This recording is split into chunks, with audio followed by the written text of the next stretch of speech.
Welcome to the GBC Big 3 podcast. a weekly podcast where we sit down and unpack 3 big questions raised from our Sunday sermon. I'm your host, Matt Willis, and joining me as co-host for the Big 3 this week is Jodene Watling. Now, Jodene, I've got to share with the world, you finally have returned to GBC. You've been working from home all this time, and I've been pulling a Bridget Jones in the corner, singing all by myself. And now you finally come back to the office. How does it feel returning to a degree of normalcy? Yeah, I think we talked about it in a meeting last night. It was enjoyable being home. It was a nice sort of, gear shift. Obviously, this situation made that necessary. But then, several weeks in, it was like being in a glass case of emotions, swimming in my own soup way too long. And it's like, I think I need to see some people while I'm working. So it has been good being back. You really kind of, I guess this season is one of appreciation. You appreciate a lot of the little things that are just you normally would take for granted. So even something like that. I mean, I always appreciated my work colleagues, Matt Willis. Thank you. I needed the world to hear that. Yeah. And there's the reason for the question. I'm just fishing, really. There you have it then. I feel ya. I mean, I had my own glass case of emotion. I worked here because I didn't have the Wi-Fi connection or the space at home to work from home. But I was just in this giant church by myself, roaming the halls. So it's just good to have you home. It's good to have you back. Thanks. Bless your heart. And again, joining us after preaching on Sunday is Marc Rader. Now, Marc, I'm giving a bit of a Big 3 spoiler. You wrapped up your message on Sunday with a 2.5 application. And actually, our 3 questions this week are solely around that application. So I thought it would be helpful for those who didn't get a chance to log in on Sunday, haven't had a chance to jump on YouTube and watch the sermon. Could you give us a brief, operative word, brief synopsis of your message up to the point of the applications? It's always dangerous asking a preacher to give a brief summary. That's why I've said brief. This is the 4th time I've said brief. That's right. Just make it brief. I think that essentially the section that we were looking at, the reading was in chapter 10, but the section started in chapter 9. It's the end of the main section of Hebrews, where the author has been talking about the different order of Jesus's priesthood. He's talked about the promises and the covenant, and this last section was exclusively around Jesus's ministry. And the one piece that he pulls out of that is wrapped around the perfect forgiveness in comparison to the forgiveness of the Old Testament. So the example that I used was, if you print off a document and you correct it by hand, but then press print again without changing the master, you're just going to reiterate the same mistakes. And that's essentially what the Old Testament was about, just kind of the repetition of, because no one had access to the original document. And Jesus makes that significant change. And that perfect forgiveness then kind of opens access to kind of to chum it with God, as I said, chumming it with God and Jesus and the Holy Spirit. It enables a relationship of freedom and of love and of joy. And that perfect forgiveness is kind of what leads into the, in particular, the aspects of confession, which is what we're talking about. Is that brief enough? It was, you were starting to get there, but I'll allow it. You just made it in. Well, as you said, this week Marc spoke on perfect forgiveness as part of our series in the book of Hebrews titled Anchor. And you can listen to that message again through our regular GBC Sermons podcast. But today, as always, we're going to unpack 3 big questions submitted through Slido during our Sunday services. So guys, let's get into the Big 3. Now, Rader, as I said, you kind of wrapped up your message with a 2.5-point application for us all, these practical things for us to take out into our week as we kind of live in this perfect forgiveness.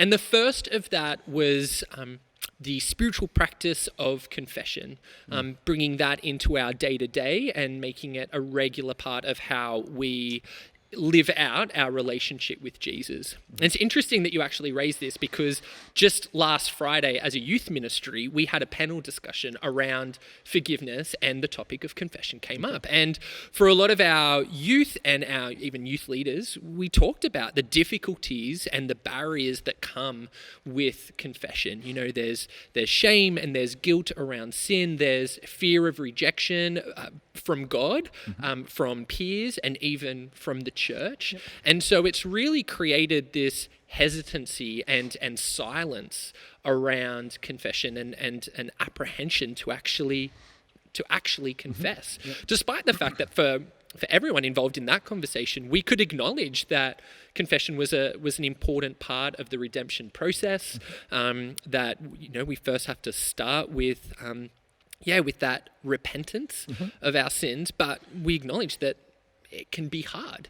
And that is ultimately where our first question has landed. So how do I, as a follower of Jesus, make confession a regular part of my spiritual practice without being overwhelmed by the guilt and the shame of my sin?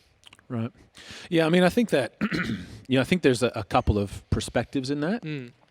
Because I think that the guilt and the shame, the regret, that stuff's always going to sit with us, right? Because that's part of the acknowledgement process. If there wasn't any guilt, if there wasn't any shame, if there wasn't any regret, if there wasn't any kind of tingling of our conscience, then we wouldn't be aware of where our lives are out of alignment, right?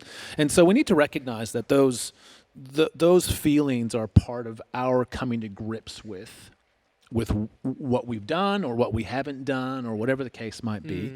And to some degree we have to manage those, right? Because they're internal to us. They're kind of our response.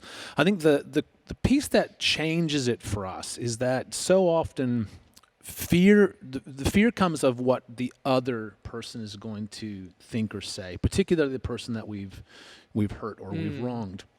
And so when we think about God, I think the perfect forgiveness means, as I was talking about in the message, that there's no fear. Like there is no more wrath to be poured out because that's all been poured out on Jesus. And so he has died once for all, which is such a powerful theological statement. You know, it means that the sins that I have committed have been forgiven, and we kind of go, yep, fair enough. The sins that I will go on to commit in my life have also been forgiven. So Jesus isn't waiting for me to sin to kind of go, okay, let me mop that up. He is like permanently dealt with it all. And so all the wrath for all that I have done wrong and will do wrong and am currently contemplating to do wrong, like all that kind of stuff, past, present, and future, has been taken care of. And so while I may still feel ashamed at what I've done, while I still may feel guilty, while I still may have some regrets, that's shall I say, on me. God the Father waits for us to come to him because he's no longer, I'm not going to say capable of wrath, but the forgiveness, it's done. Yeah. And if we knew that we were not going to get in trouble, we'd be much more likely to confess. Right? Like you remember being a little kid and, something happens and you're like, who did this? And you're like, I know it was me, but this is going to end badly. Never happened to me. Never happened to you? No. It was never happened to me either, but maybe Joe's has ever No. We've all heard of somebody for whom that might be true. But if we knew that there was not going to be any trouble, like if we weren't going to get in trouble, geez, that makes it a little bit easier to confess. I still might be a little bit ashamed of what I've done, which makes that hard. But I think it's that piece that makes it so important. So in terms of the how, then, I mean, I think that we have to get into the pattern of just simply making sure that we confess regularly. Yeah. Right. I think one of the advantages of confession as well is just it helps us become more aware and heightens our conscience. Right? Yeah. Our sensitivity of our conscience of what we're doing that's not in alignment with what God's on about. So I think regular confession, and I think as well to be able to say, Lord, I'm pretty ashamed. Yeah. Like I'm feeling pretty guilty. I can't believe I fell down in the place where I always fall down again. Yeah. Whatever it is that I can't believe that I let that opportunity go, or I can't believe I said what I just said, or like whatever it is. And so I think acknowledging that as well, which then allows us, as the second kind of point of the application, it allows us to ask for the resources we need. Help me deal with this, help me recognize that I have been forgiven, and that needs to be part of our practice. To say, okay, thank you for your forgiveness, and perhaps even starting with that. In our prayer, I want to thank you that I've been forgiven. I want to acknowledge that I stand before you, not condemned, not under wrath, not on your wrong side, somehow out of the picture, and I have to kind of grovel my way back in. I want to acknowledge I've been forgiven. Thank you. But here's where my life hasn't lined up with that. And even just the kind of the order of our prayer might be a really helpful thing to do. Yeah, and I think what's interesting about that, what that kind of draws light on for me, is that sometimes, and I think we've talked about this before, there are so many Christian beliefs that we have about who Jesus is and what he has done that we hear so often that it almost becomes cliche. And, the whole your sins are forgiven, I think for many people, and we definitely heard this in the conversation that we had as a youth group on Friday, it's become cliche and people are struggling to actually feel grounded in that truth. And I think, that's part of the process, because then if you're not grounded in the truth and really feel consumed and free from that perfect forgiveness, then you do start to bring in that baggage of, oh gosh, like I am asking for forgiveness for the same thing another time, and surely God's over it by now. We project the way human relationships work onto God. And it's almost because we haven't fully allowed ourselves to be transformed and to be impacted by what that perfect forgiveness and we need to realize looks just how dangerous it is to put human reactions on God. Because, imagine if God got cynical the way we get cynical. Like if someone disappoints me multiple times, we might still be friends. I'm not going to trust you in anything. I'm going to, when you promise to do something, I'm going to be like, internally at the very least, yeah, right. Yeah. Like, can you imagine how devastating it would be if we came to the Father and said, "Oh, listen, I'm really sorry, I won't do it again." He's like, "Yeah, right." Like, holy, and that's, and just stating it, I think, makes it clear that that's not who he is. That's not how God responds. He's always soft-hearted to us, which I think is remarkable. Yeah. Jodene, what are your thoughts on all of this? It's a big question. Yeah, I can, I guess, really identify with this question, because I think often when you do come to confession, because it is a vulnerable thing, you're exposing yourself at a place where there's been a rupture relationally, whether that's with you and another person or you and God or something. There's been a rupture. And how to go through that process of repair is slightly painful.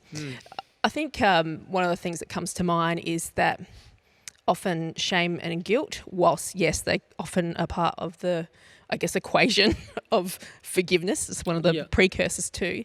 But often we can have habitual patterns of shame. And if it's showing up in this space, my guess, and not condemnation, but guess, would be that it's showing up in other places of your life. And that's a hard thing to dismantle, because it's an emotional, habitual pattern that something happens and you will just grab that thing off the shelf and put on that shame and start to fundamentally blame yourself. I'm not worthy, I'm not right. It could be any situation. It could be completely someone else's fault, but because we're so used to that well-worn path of blaming ourselves, that's our default position to gain some sense of control, but it's just a poor attempt at that. So I think my thought is to maybe observe where shame is showing up in your life, because often it's not just around confession. It'll be the way you relate to people when you're doing your job, when you're going about your life, when you're trying to get dressed in the morning. It'll show up everywhere. And I think if you can observe that without judgment and start to see it as, I guess, an emotional response we're having, we can then start to pull the thread and seeing what's driving that. What's driving that? And I think once we get down to sort of some of those root causes, and there's a lot of detours along the way, you can actually start to bring the intersection of what God's saying here, of that true forgiveness is because you are worthy. and that it's done and finished.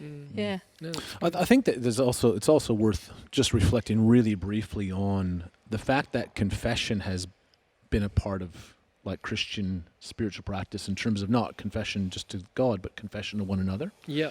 Like in the Roman Catholic Church, it's still one of their kind of a central feature of their spirituality. And even some of the early reformers kind of felt that there was enough validity in confessing to one another. And I think that that's also really valuable because it's the affirmation that we stand together forgiven.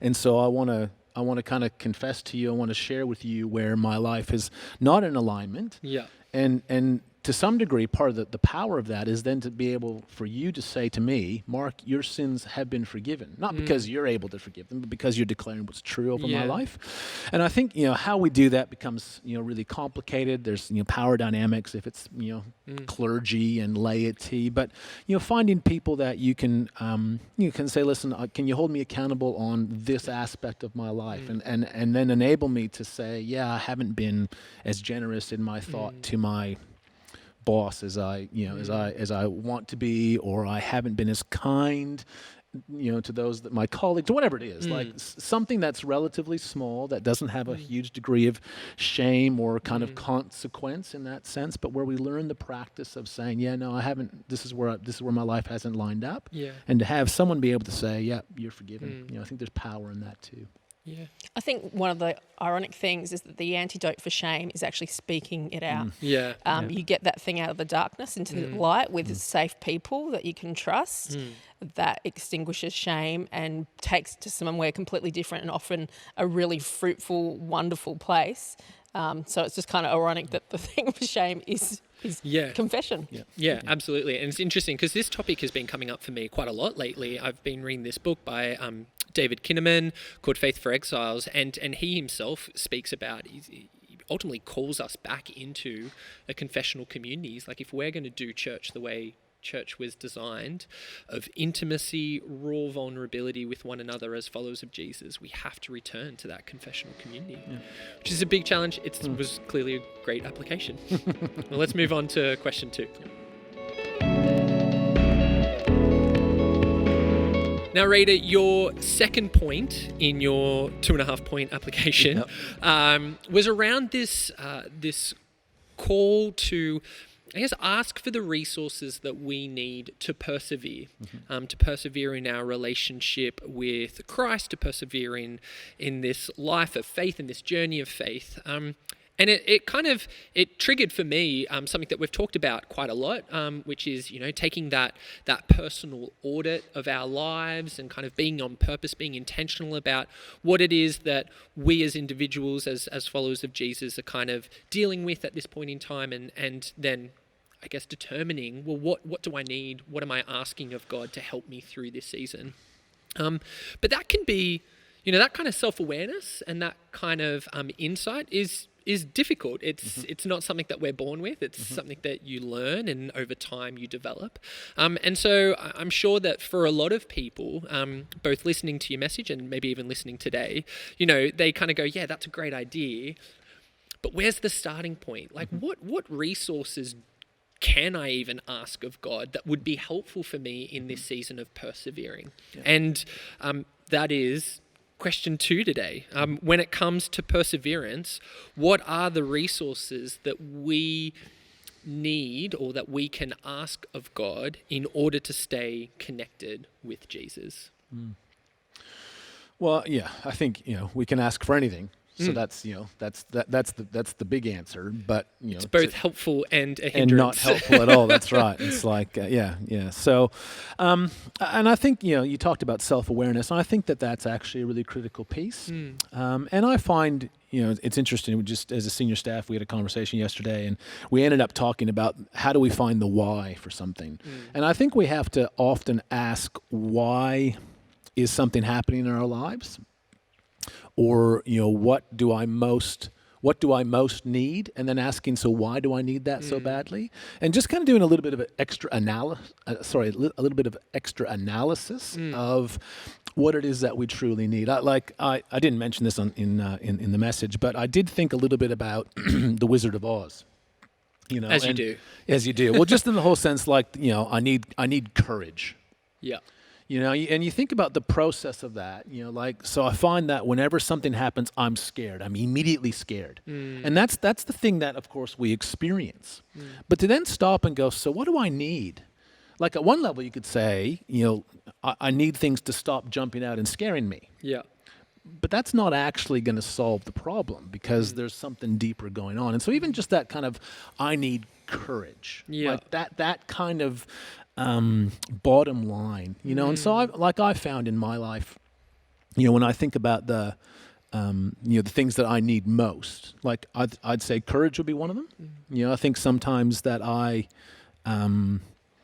don't do what I know I need to do because I lack the courage to do it, or I find ways to kind of fudge the action, or whatever it might be. And so, like, for me, like, what's become quite clear is that it's not just about, you know, greater resolve. I actually need courage in order to persevere. And so just kind of asking those questions, what do I really, really need? Yeah. And I don't know exactly how you go about doing that, whether it's, you know, through talking with people and trying to figure that out, whether it's having a better understanding and a greater willingness, I suppose, to actually look at your sin, you know, to kind of put it all on the table and kind of go, so what's the common denominator here? Yeah. You know, is it just that I'm sinful? Like, I'm just totally depraved and that's all there is to it? Or is there actually more going on here? Because, you know, I think we've all experienced this. There are some sins that are kind of more us and some that are less us. Like, there are some things that people will talk about struggling with that I kind of go, that's not my struggle. Yeah. That's not my struggle. And, you know, I know you're never supposed to say, that could never happen to me. But there are a bunch of kind of things that I look at and I kind of go, that is really unlikely. Yeah. But I could also tell you where I am far more likely to fall. Like I can point that stuff out. So actually having a bit of a look at your life and going, okay, let's see, what are the trend lines here? Yeah. You know, oh, look, there's a whole group of sins that fall into this. Yeah.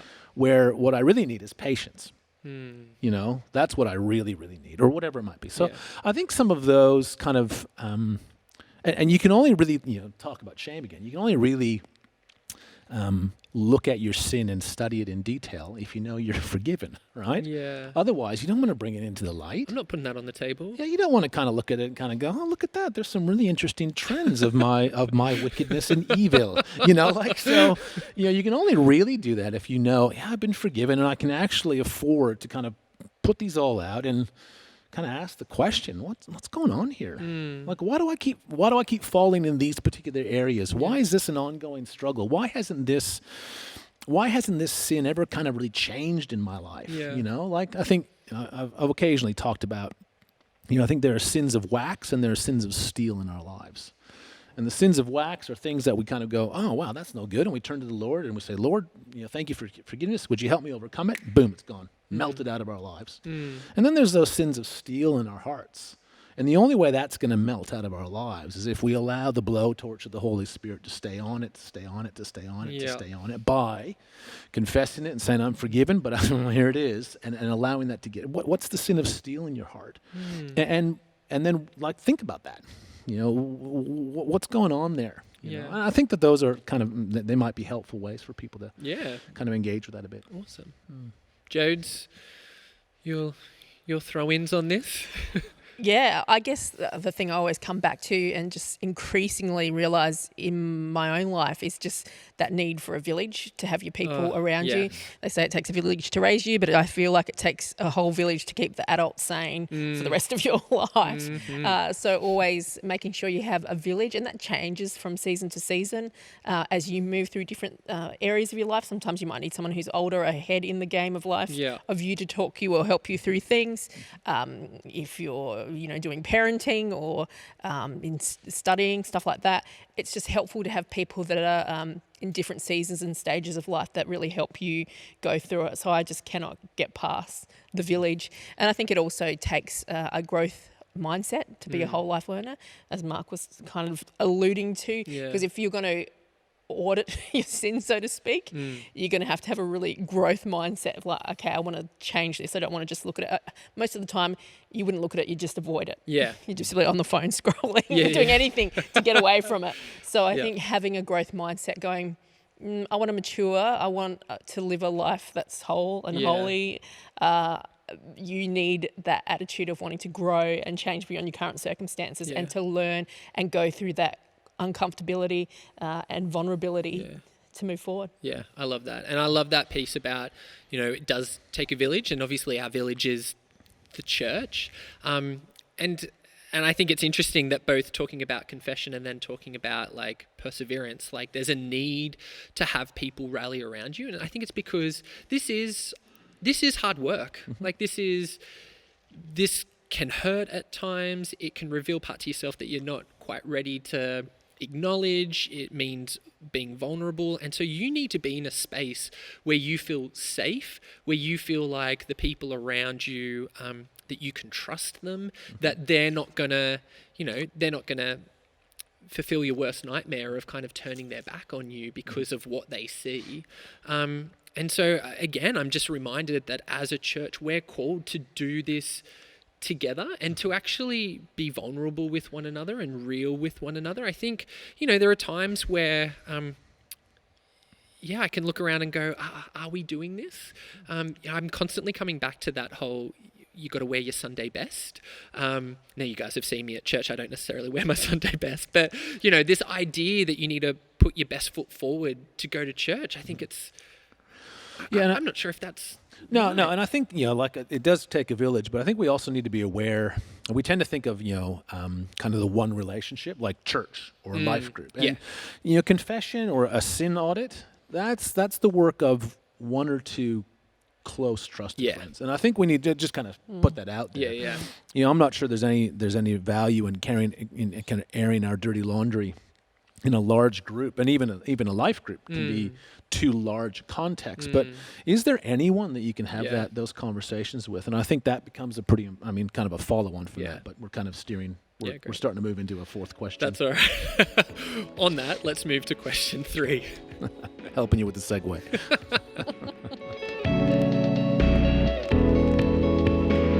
Well, your final piece of the application, your half a point, Rader, was this was around the idea of, I guess, just sitting and allowing ourselves to experience the joy that comes from, I guess, acknowledging where we end up as a result of this perfect forgiveness. The result of it is that we find ourselves having access to God, having this deep-rooted, intimate relationship with our living God. Like, who would have thunk it that this would be where it all ends up?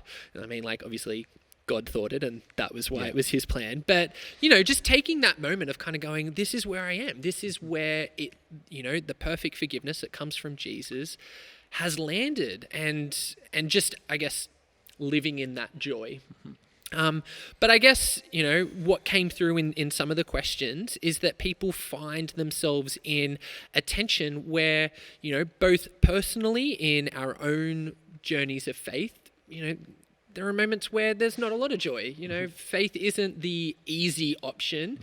It's the fulfilling option, but it's not always easy, and there are struggles and challenges that really can kind of overwhelm us. But then also we look out at our world, and 2020, what a year to kind of go, hey, there is hurt out there, there is hardships, there are challenges, and so how do we be joy in that space? And so there are times where it's like, actually, it's really hard to sit in that joy and to be reminded of that joy. And that is question number 3, how we're going to wrap up today's big 3.